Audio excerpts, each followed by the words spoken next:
ಕೆಲವೊಂದಿಷ್ಟು ವಿಶೇಷ ಪ್ರಕಟಣೆಗಳು ಏನಪ್ಪಾ ಅಂತಂದ್ರೆ ನಾವೆಲ್ಲರೂ ಕೂಡ ಇವತ್ತಿನ ಒಂದು ತಾಂತ್ರಿಕ ಟೆಕ್ನಾಲಜಿ ಯುಗದೊಳಗೆ ನಾವೆಲ್ಲರೂ ಕೂಡ ಜೀವಿಸ್ತಾ ಇದ್ದೀವಿ.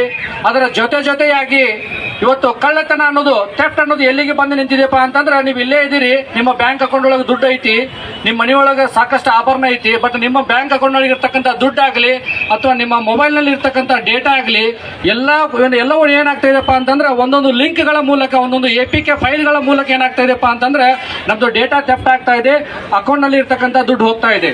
ಯಾವ ತರ ಎಲ್ಲ ಹೋಗ್ತಾ ಇದೆ ಅಂತಂದ್ರೆ, ಇವತ್ತೆಲ್ಲವೂ ಕಾಮನ್ ಆಗಿ ಬಹಳಷ್ಟು ಜನರಿಗೆ ಎಲ್ಲ ವಾಟ್ಸ್ಆಪ್ ಗ್ರೂಪ್ ಒಳಗೆ APK ಫೈಲ್ ಬರತ್ತ ಗೊತ್ತೈತ್ರಿ. APK ಫೈಲ್ಗಳನ್ನ ನೀವು ಏನಾದ್ರೂ ಕೂಡ ಕ್ಲಿಕ್ ಮಾಡಿದ್ರಿಪ್ಪ ಅಂತಂದ್ರೆ ನಿಮ್ಮ ಮೊಬೈಲ್ ಅಲ್ಲಿ ಇರ್ತಕ್ಕಂತಹ ಡೇಟಾ ಥೆಫ್ಟ್ ಆಗ್ತದ. ಒಂದೇದು. ಎರಡನೇದು ಏನಂತಂದ್ರೆ, ನೀವು ಏನಾದ್ರು APK ಫೈಲ್ ಕ್ಲಿಕ್ ಮಾಡಿದ್ರಿ ಅಂತಂದ್ರೆ ನಿಮ್ಮ ಮೊಬೈಲ್ ಒಳಗೆ ಒಂದು ಅಪ್ಲಿಕೇಶನ್ ಇನ್ಸ್ಟಾಲ್ ಆಗಿ ಹ್ಯಾಡ್ ಆಗ್ತದೆ. ನಿಮಗೆ ಬರ್ತಕ್ಕಂಥ ಪ್ರತಿಯೊಂದು OTPಗಳು ಕೂಡ ಫಾರ್ವರ್ಡ್ ಆಗ್ತಾ ಇರ್ತಾವೆ, ಬಟ್ ಯಾರಿಗೂ ಗೊತ್ತಾಗೋದಿಲ್ಲ, ನಿಮಗೆ ಗೊತ್ತಾಗೋದಿಲ್ಲ. ಇದರಿಂದ ಅವ್ರು ಏನ್ ಮಾಡ್ತಾರಪ್ಪ ಅಂತಂದ್ರೆ, ನಿಮ್ಮ ಮೊಬೈಲ್ ನಲ್ಲಿ ಇರ್ತಕ್ಕಂಥ ಎಲ್ಲ ಅಪ್ಲಿಕೇಶನ್ಗಳನ್ನ ತಮ್ಮ ಕಡೆ ಟ್ರ್ಯಾಕ್ ಮಾಡ್ಕೊಂತಾರ, ಜೊತೆಗೆ ನಿಮ್ಮ ಅಕೌಂಟ್ ನಲ್ಲಿ ಇರ್ತಕ್ಕಂತಹ ಹಣವನ್ನ ಕದೀತಾರ. ಹೆಂಗಂತಂದ್ರೆ OTPಗಳು ಸೇರ್ ಆಗ್ತಾ ಇರ್ತಾವ, ಅದರಿಂದ ಅವರು ನೆಟ್ ಬ್ಯಾಂಕಿಂಗ್ ಅನ್ನ ಆಕ್ಸೆಸ್ ತಗೊಂತಾರ. ಅದಕ್ಕೆ ಮೊಬೈಲ್ಗೆ ಬರ್ತಕ್ಕಂಥ ಪ್ರತಿಯೊಂದು APK ಫೈಲ್ಗಳನ್ನ ಅಥವಾ ಅನ್ನೋನ್ ಲಿಂಕ್ಸ್ ಅನ್ನ ಕ್ಲಿಕ್ ಮಾಡಬೇಡಿ. ಒಂದು. ಎರಡನೇದೇನಪ್ಪ ಅಂದ್ರೆ, ಇತ್ತೀಚೆಗೆ ಒಂದು ಜನರಿಗೆ ಸಾಕಷ್ಟು ರೀತಿ ಒಳಗೆ ಫ್ರಾಡ್ ಆಗ್ತಾ ಇದೆ, ಸೈಬರ್ ಫ್ರಾಡ್. ಏನಪ್ಪಾ ಅಂತಂದ್ರೆ ಡಿಜಿಟಲ್ ಅರೆಸ್ಟ್ ಅಂತೇಳಿ. ಡಿಜಿಟಲ್ ಅರೆಸ್ಟ್ ಅಂತಂದ್ರೆ ತಮ್ಮ ಮೊಬೈಲ್ಗಳಿಗೆ ತಮ್ಗೆ ಕರೆ ಮಾಡ್ತಾರ. ನೀವು ಒಂದು ಮ್ಯಾಟ್ರಿಮೋನಿಯಲ್ ವೆಬ್ಸೈಟ್ ಆಗಲಿ ಅಥವಾ ಒಂದು ಯಾವುದೋ ಒಂದು ಪ್ಲಾಟ್ಫಾರ್ಮ್ ಒಳಗೆ, ಅಮೆಜಾನ್, ಫ್ಲಿಪ್ಕಾರ್ಟ್ ಒಳಗೆ ಒಂದು ಡ್ರೆಸ್ ಅನ್ನು ಆರ್ಡರ್ ಮಾಡಿರ್ತೀರಿ, ನಿಮ್ದು ಅಡ್ರೆಸ್ ಅನ್ನ ಕೊಟ್ಟಿರ್ತೀರಿ, ಯಾವುದೋ ಮಾಲ್ಗೆ ಹೋಗಿರ್ತೀರಿ, ಅಲ್ಲಿ ಕೂಡ ನಿಮ್ಮ ಅಡ್ರೆಸ್ ಅನ್ನ ಕೊಟ್ಟಿರ್ತೀರಿ. ಈ ಮೂಲಕ ಅವ್ರು ಏನ್ ಮಾಡ್ತಾರಪ್ಪ ಅಂದ್ರೆ, ನಿಮ್ದು ಅಡ್ರೆಸ್ ಅನ್ನ, ನಿಮ್ಮ ಹೆಸರನ್ನ ಕ್ಯಾಪ್ಚರ್ ಮಾಡ್ಕೊಂಡು ಒಂದು ಫೈನ್ ಡೇ ನಿಮ್ಗೆ ಕರೆಯನ್ನ ಮಾಡ್ತಾರೆ. ಏನಪ್ಪಾ ಅಂತಂದ್ರೆ, ನಿಮ್ಮ ಹೆಸರೊಳಗೆ ಅಡ್ರೆಸ್ ಎಲ್ಲ ಹೇಳ್ತಾರೆ, ಫೋನ್ ಮಾಡಿ ನಾವು ಫೆಡೆಕ್ಸ್ ಕೊರಿಯರ್ ಇಂದ ಮಾತಾಡೋದು ಅಂತ ತಿಳ್ಕೊಂಡು ಹೇಳಿ, ನಿಮ್ಮ ಹೆಸರೊಳಗೆ ಗಾಂಜಾ, ಅಫೀಮು, ಡ್ರಗ್ಸ್ ಎಲ್ಲವೂ ಕೂಡ ಏನಾಗ್ತಾ ಇದೆ, ಕೊರಿಯರ್ ಆಗ್ತಾ ಇದೆ. ಔಟ್ ಆಫ್ ಕಂಟ್ರಿ ಕೂಡ ಕೊರಿಯರ್ ಆಗ್ತಾ ಇದೆ. ಅದಕ್ಕೆ ನೀವು ಇಲ್ಲಿಗಲ್ ಆಕ್ಟಿವಿಟೀಸ್ ಒಳಗೆ ನೀವು ಪಾರ್ಟಿಸಿಪೇಟ್ ಆಗಿರಿ. ನಿಮ್ಮ ಮೇಲೆ ಇಲ್ಲಿ ಈಗಾಗಲೇ ಇಂಥ ಒಂದು ಪೊಲೀಸ್ ಸ್ಟೇಷನ್ ಒಳಗೆ, ಇಂಥ ಒಂದು ಆಫೀಸ್ ಒಳಗೆ FIR ಆಗಿದೆ ಅಂತ ತಿಳ್ಕೊಂಡು ಹೇಳ್ತಾರ, ಫೆಡೆಕ್ಸ್ ಕೊರಿಯರ್ ಅಂತೇಳಿ.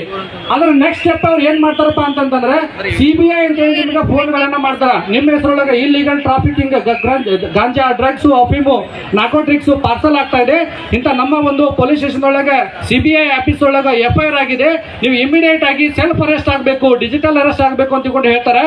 ನಮ್ಮ ಕಾನೂನೊಳಗೆ ಯಾವುದೇ ಕೂಡ ಡಿಜಿಟಲ್ ಅರೆಸ್ಟ್ ಆಗಲಿ, ಸೆಲ್ಫ್ ಅರೆಸ್ಟ್ ಆಗಲಿ ಇಲ್ಲ. ಇಲ್ಲಿ ಏನ್ ಮಾಡ್ತಾರೆ ಅಂದ್ರೆ, ವಿಡಿಯೋ ಕರೆಯನ್ನ ಮಾಡ್ತಾರೆ. ನಮ್ಮ CBI ಹೈಯರ್ ಅಥಾರಿಟಿ ಆಫೀಸರ್ ಏನಿರ್ತಾರಲ್ಲ, ಅವ್ರದ್ದೇ ಒಂದು ಯೂನಿಫಾರ್ಮ್ ಅನ್ನ ಹಾಕಿ ನಿಮ್ಗೆ ವಿಡಿಯೋ ಕರೆಯನ್ನ ಮಾಡ್ತಾರೆ. ಅವಾಗ ನೀವು ಭಯಭೀತರಾಗಿ ಏನ್ ಮಾಡ್ತೀರಪ್ಪ ಅಂದ್ರೆ, ಅವ್ರು ಹೇಳ್ತಾರ, ಈ ಒಂದು ಕೇಸನ್ನ ಕ್ಲೋಸ್ ಮಾಡ್ಬೇಕಂತಂದ್ರೆ ಇಮಿಡಿಯೇಟ್ ಆಗಿ ನೀವು ಇಷ್ಟು ಅಮೌಂಟ್ ಅನ್ನ ಹಾಕ್ರಿ, ಆದ್ರೆ ನಿಮ್ಮ ಮನೆಯೊಳಗೆ ಯಾರಿಗೂ ಹೇಳ್ಬೇಡ್ರಿ ಅಂತ ತಿಳ್ಕೊಂಡು ಹೇಳ್ತಾರ. ನೀವು 10 ಲಕ್ಷ, 20 ಲಕ್ಷ, 30 ಲಕ್ಷ ನೀವು ನಂಬಕ್ ಸಾಧ್ಯಲ್ಲ. ನಮ್ಮಲ್ಲಿ ಡಿಜಿಟಲ್ ಅರೆಸ್ಟ್ ಪ್ರಕರಣಗಳು ದಾಖಲಾಗಿ ಸುಮಾರು 1 ಕೋಟಿಗಿಂತಲೂ ಹೆಚ್ಚು ಒಬ್ಬೊಬ್ರು ಅಮೌಂಟ್ ಅನ್ನ ಹಾಕಿದ್ದಾರೆ ಮನೆಯೊಳಗೆ. ಯಾರಿಗೂ ಹೇಳಿದ್ದೀನಿ. ಅವ್ರು ಇನ್ನೂ ಒಂದು ಪಾಯಿಂಟ್ ಏನ್ ಹೇಳ್ತಾರಪ್ಪ ಅಂದ್ರೆ, ನೀವು ಅಮೌಂಟ್ ಅನ್ನ ಹಾಕಿ ನಿಮ್ಮ ರೂಮ್ ಒಳಗೆ ನೀವು ಒಬ್ಬರೇ ಸೆಲ್ಫ್ ಅರೆಸ್ಟ್ ಆಗಿ ಲಾಕ್ ಅನ್ನ ಮಾಡ್ಕೋಬೇಕು ಅಂತ ತಿಳ್ಕೊಂಡು ಹೇಳ್ತಾರೆ ಅವರು. ಸೊ ಅದಕ್ಕೆ ಈ ತರ ನಿಮ್ಗೆ ಫೆಡೆಕ್ಸ್ ಕೊರಿಯರ್ ಆಗಲಿ ಅಥವಾ CBI ಅಂತೇಳಿ ನಿಮ್ಗೆ ಫೋನ್ ಕರೆಗಳು ಬಂದಪ್ಪ ಅಂತಂದ್ರೆ, ದಯವಿಟ್ಟು ಯಾರು ಕೂಡ ನಂಬಕ್ ಹೋಗ್ಬೇಡಿ. ನಿಮ್ಮ ಹತ್ತಿರದ ಪೊಲೀಸ್ ಸ್ಟೇಷನ್ಗೆ ವಿಸಿಟ್ ಮಾಡಿ. ಇದು ಡಿಜಿಟಲ್ ಅರೆಸ್ಟ್ ಅಂತ ತಿಳ್ಕೊಂಡು ಹೇಳ್ತಾರೆ. ಇದರ ಜೊತೆಗೆ ಇವತ್ತು ಎಷ್ಟು ಜನ ಎಲ್ಲ ಬಂದಿರಿ, ಇದಕ್ಕೆ ಸೇರಾಕೋ ಕಾರಣ ಏನಪ್ಪಾ ಅಂದ್ರೆ, social media, Facebook, Instagram, WhatsApp. ಇದರೊಳಗೆ ಕೈ ಎತ್ತಿಡ್ರಿ. ಎಷ್ಟು ಜನ ನಿಮ್ಮ ಫೇಸ್ಬುಕ್, ಇನ್ಸ್ಟಾಗ್ರಾಮ್ಗಳನ್ನ, ವಾಟ್ಸ್ಆಪ್ ಅನ್ನ 2 ಸ್ಟೆಪ್ ವೆರಿಫಿಕೇಶನ್ ಅಥವಾ ಲಾಕ್ ಅನ್ನ ಮಾಡ್ಕೊಂಡಿರಿ. ಇಲ್ಲಿ ಮುಂದಿರೋರು ಅಷ್ಟೇ ಮಾಡ್ಕೊಂಡಾರ, ಉಳಿದವ್ರದೆಲ್ಲರೂ ವಾಟ್ಸಪ್, ಇನ್ಸ್ಟಾಗ್ರಾಮ್ ಹ್ಯಾಕ್ ಆಗ್ತಾವ. ಹೆಂಗ್ ಹ್ಯಾಕ್ ಆಗ್ತಾವ ಕೇಳ್ರಿ. ಫೇಸ್ಬುಕ್ ಮತ್ತು ಇನ್ಸ್ಟಾಗ್ರಾಮ್ ಒಳಗ ಕಂಪಲ್ಸರಿ ಆಗಿ ನೀವ್ ಏನ್ ಮಾಡ್ರಿಪ್ಪ ಅಂದ್ರೆ, 2 ಫ್ಯಾಕ್ಟರ್ ಅಥೆಂಟಿಕೇಶನ್ ಅನ್ನ ಆನ್ ಮಾಡ್ಕೊಳ್ರಿ. ನಮ್ಮ ಸ್ಟೇಷನ್ ಒಳಗೆ ಸಾಕಷ್ಟು ಸ್ಟೂಡೆಂಟ್ಸ್ ಬರ್ತಾರೆ, ಸೀನಿಯರ್ಸ್ ಬರ್ತಾರೆ. ಏನಪ್ಪ ಅಂದ್ರೆ, ಸರ್ ನನ್ನ ಇನ್ಸ್ಟಾಗ್ರಾಮ್ ಅಕೌಂಟ್ ಹ್ಯಾಕ್ ಆಗಿದೆ ಅಂತ ತಿಳ್ಕೊಂಡು. ಯಾಕೆ 2 ಸ್ಟೆಪ್ ವೆರಿಫಿಕೇಶನ್ ಮಾಡ್ಕೋಬೇಕಂದ್ರೆ, ಇವತ್ತು ನಾವು 40 ಲಕ್ಷ, 50 ಲಕ್ಷ, 1 ಕೋಟಿ ರೂಪಾಯಿ ಮನೆಯನ್ನ ಕಟ್ತೀವಿ. ಮನೆ ಬಾಗಿಲು ಏನು, ಮುಂದಿನ ಬಾಗಿಲು ಏನಿರ್ತದೆ ಅಂದ್ರೆ ಸಾಗವಾನಿ ಡೋರ್, ಗೋದ್ರೇಜ್ ಲಾಕ್ ಇರ್ತದೆ.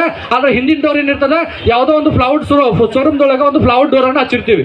ಕಳ್ಳ ಬರೋದು ಎಲ್ಲಿಂದ? ಹಿಂದಿಂದ ರೀ. ಸೊ ಇದು ಕೂಡ ಸೇಮ್ ಹಾಗೆ ನೀವು ಅಕೌಂಟ್ ಅನ್ನ ಕ್ರಿಯೇಟ್ ಮಾಡಿರ್ತೀರಿ, ಯಾರು ಕೂಡ ಲಾಕ್ ಮಾಡ್ಕೊಂಡಿರ್ಕಿಲ್ಲ.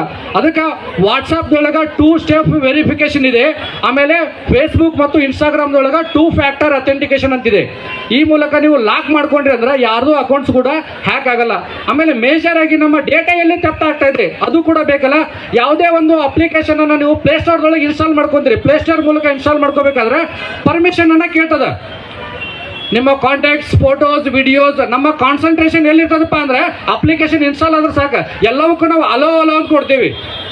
ಯಾವ ಒಂದು ಅಪ್ಲಿಕೇಶನ್ ಅನ್ನು ನಾವು ಪ್ಲೇಸ್ಟೋರ್ ಇಂದ ಡೌನ್ಲೋಡ್ ಮಾಡ್ಕೊಂತೀವಿ, ಪ್ರತಿಯೊಂದಕ್ಕೂ ನಾವು ಪರ್ಮಿಷನ್ ಅನ್ನ ಕೊಟ್ಟಾಗ ಏನಾಗುತ್ತಪ್ಪ ಅಂತಂದ್ರೆ ಆ ಒಂದು ಅಪ್ಲಿಕೇಶನ್ ಅನ್ನ ಡೆವಲಪ್ ಮಾಡಿದಂತ ಡೆವಲಪರು ನಿಮ್ಮ ಡೇಟಾ ಎಲ್ಲ ಕೂಡ ರಿಟ್ರೀವ್ ಮಾಡ್ತಿರ್ತಾನೆ ಬ್ಯಾಕ್ ಎಂಡ್ ಒಳಗೆ. ಅದಕ್ಕೆ ನಾವು ಯಾವುದಕ್ಕೆ ಅಪ್ಲಿಕೇಶನ್ಗೆ ಪರ್ಮಿಷನ್ ಕೊಡಬೇಕು, ಯಾವುದಕ್ಕೂ ಕೊಡಬಾರ್ದು ಅನ್ನೋದನ್ನ ನಿರ್ಧಾರ ಮಾಡ್ರಿ. ಅದನ್ನ ಡಿನೈನ್ ಅಂತೇಳಿ ಮಾಡ್ರಿ, ಅಥವಾ ನಾಟ್ ಅಲೋ ಅಂತ ಮಾಡ್ರಿ, ಅಥವಾ ವೈಲ್ ಯೂಸಿಂಗ್ ಆ್ಯಪ್ ಅಂತ ಹೇಳ್ಕೊಂಡು ನೀವು ಆಕ್ಟಿವ್ ಮಾಡ್ಕೊಂಡ್ರೆ ನಿಮ್ಮ ಡೇಟಾ ಸೋರಿಕೆ ಆಗುವಂತ ಚಾನ್ಸಸ್ ಕಡಿಮೆ ಇರ್ತದೆ. ಆಮೇಲೆ ನೀವೆಲ್ಲರೂ ಕೂಡ ಅಮೆಜಾನ್, ಫ್ಲಿಪ್ಕಾರ್ಟ್ ಒಳಗೆ, ಇ ಕಾಮರ್ಸ್ ಆ್ಯಪ್ ಒಳಗೆ ಏನ್ ಮಾಡ್ತೀರಿಪ್ಪ ಅಂದ್ರೆ ಡ್ರೆಸ್ ಅನ್ನ ಆರ್ಡರ್ ಮಾಡ್ತೀರಿ, ಏನೋ ಬೇಕಾದಂತ ಮಟೀರಿಯಲ್ಸ್ ಅನ್ನ ಆರ್ಡರ್ ಮಾಡ್ತೀರಿ. ಇದ್ರೊಳಗೆ ಎಷ್ಟು ಜನ ಕ್ಯಾಶ್ ಆನ್ ಡೆಲಿವರಿಯನ್ನು ಮಾಡ್ತೀರಿ? ಬಹಳ ಕಡಿಮೆ ಜನ ಎಲ್ಲ ಆನ್ಲೈನ್ ಪೇಮೆಂಟ್ ಮಾಡ್ತಾರೆ. ಸರ್, ಆನ್ಲೈನ್ ಪೇಮೆಂಟ್ ಅನ್ನ ಮಾಡ್ಬೇಕಂದ್ರೆ ನಿಮ್ಮ ಡೆಬಿಟ್ ಕಾರ್ಡ್ ಡೀಟೇಲ್ಸ್ ಕಂಪಲ್ಸರಿ ಬೇಕು. ನೀವು ಡೆಬಿಟ್ ಕಾರ್ಡ್ ಡೀಟೇಲ್ಸ್ ಅನ್ನ ಹಾಕಿ ನೀವು ಆನ್ಲೈನ್ ಪೇಮೆಂಟ್ ಅನ್ನ ಮಾಡಿದ್ರಿಪ್ಪ ಅಂದ್ರೆ ನಿಮ್ಮ card expiry date, CVV number, 16 digit number ಎಲ್ಲ ಹಾಕಿರ್ತೀರಿ.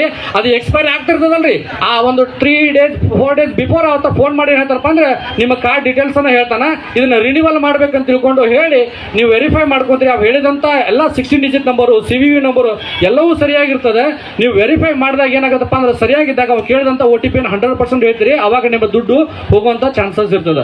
ಅದಕ್ಕೆ ಕ್ಯಾಶ್ ಆನ್ ಡೆಲಿವರಿ ಬದಲಿ ಏನು ಆನ್ಲೈನ್ ಪೇಮೆಂಟ್ ಮಾಡೋ ಬದಲಿ ನಾವು ಕ್ಯಾಶ್ ಆನ್ ಡೆಲಿವರಿಯನ್ನ ಕೊಡುವಂತ ಒಂದು ಪ್ರಾವೀಣ್ಯತೆಯನ್ನು ಹೊಂದಬೇಕು. ಅದ್ರ ಜೊತೆಗೆ ತಮ್ಗೆಲ್ಲರಿಗೂ ಗೊತ್ತಿರಲಿ, ನಮ್ಮ ಸೈಬರ್ ಸ್ಟೇಷನ್ ಒಳಗೆ ಒಂದು ಎಕ್ಸಾಂಪಲ್ ಹೇಳ್ತೀನಿ.